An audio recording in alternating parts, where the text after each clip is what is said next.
পত্নীৰ লগত শাৰীৰিক সম্পৰ্ক কৰিলেও বিপদত পৰিব আপুনি দেশত এতিয়া বলবৎ হ'ল নতুন আইন পূৰ্বতকৈ কঠোৰ শাস্তিৰ সন্মুখীন হ'ব অপৰাধী পত্নীৰ সৈতে শাৰীৰিক সম্পৰ্ক বিবাহক লৈ এবাৰ কঠোৰ নিয়ম আপোনাৰ পত্নী হ'লেও 18 বছৰৰ তলৰ কিশোৰীৰ সৈতে কোনো কাৰণতে শাৰীৰিক সম্পৰ্ক স্থাপন কৰিব নোৱাৰিব পত্নীয়ে অনুমতি দিলেও 18 বছৰৰ তলৰ কিশোৰীৰ সৈতে শাৰীৰিক সম্পৰ্ক স্থাপন কৰিব নোৱাৰিব 18 বছৰৰ তলৰ কিশোৰীৰ সন্তান হলে গ্ৰেপ্তাৰ হ'ব পাৰে স্বামী পত্নী হলে 18 বছৰৰ তলৰ কিশোৰীৰ সৈতে যৌন সম্পৰ্ক স্থাপন কৰিলে ধৰ্ষণৰ গোচৰত অভিযুক্ত হ'ব পাৰে আপুনি 18 বছৰৰ তলৰ কিশোৰীক বিয়া পতাৰ ক্ষেত্ৰত বাধা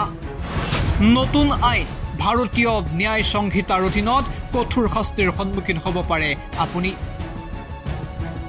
শেহতীয়াকৈ 1 জুলাইৰ পৰা দেশত বলবৎ কৰা হৈছে নতুন আইন এই আইনৰ অধীনত পত্নীয়ে অনুমতি দিলেও শাৰীৰিক সম্পৰ্ক কৰাৰ ক্ষেত্ৰত আহিছে কেতবোৰ নতুন নিয়ম 18 বছৰৰ তলৰ কিশোৰীক যদি আপুনি বিয়া কৰে তথাপিও আপুনি তেওঁৰ সৈতে শাৰীৰিক সম্পৰ্ক স্থাপন কৰিব নোৱাৰিব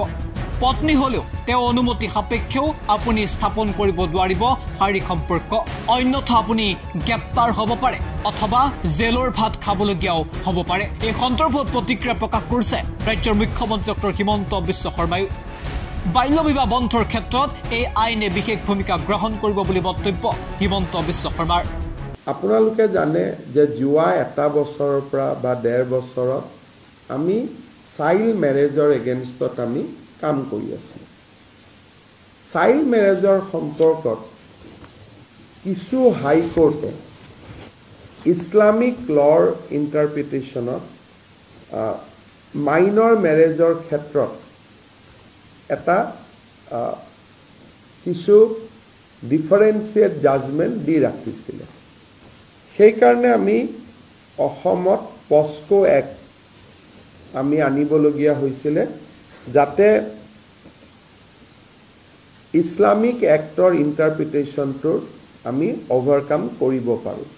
আৰু সেই ধৰণে আমি চাইল্ড মেৰেজৰ ওপৰত আমি যুঁজ দিছিলোঁ এতিয়া ইয়াত এটা খুব ভাল প্ৰভিজন আহিলে যে চাইল্ড মেৰেজ কোনোবাই যেতিয়া কৰে সবচে ডাঙৰ কথা যে উইথ কনসেন্ট 18 বছৰৰ তলৰ ছোৱালীৰ লগত সেক্সুৱেল ইন্টাৰকোৰ্স কোনেও কৰিব নোৱাৰে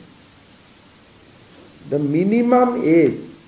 for sexual intercourse for with consent for married women has been raised from 15 years to 18 years তাৰমানে এতিয়া 18 বছৰৰ তলৰ ছোৱালীক যদি কোনোবাই বিয়া কৰায় আৰু যদি তাত সন্তান থাকে তেতিয়ালে সেক্সুৱেল ইন্টাৰকোৰ্স ইজ প্ৰুফ যে 18 বছৰ আপুনি 16ত বিয়া কৰালে 12 বছৰত বিয়া কৰালে 18 বছৰ আগতে আপোনাৰ সন্তান হ'ল তাৰ মানে 18 বছৰৰ আগতে আপুনি আপোনাৰ পত্নী হলেও আপুনি সেক্সুৱেল ইন্টাৰকোৰ্স কৰিব নোৱাৰে আৰু যেহেতু সেক্সুৱেল ইন্টাৰকোৰ্স কৰিছে this has become a new category of offense under ভাৰতীয় ন্যায় সংহিতা ইয়াৰ ফলত চাইল্ড মেৰেজৰ ওপৰত আমি বহুত কাম কৰিব পাৰিম আৰু ন্যায় সংহিতাত কোৱা হৈছে যে 18 ইয়াৰ্ছৰ তলৰ even consensual intercourse is equivalent to rape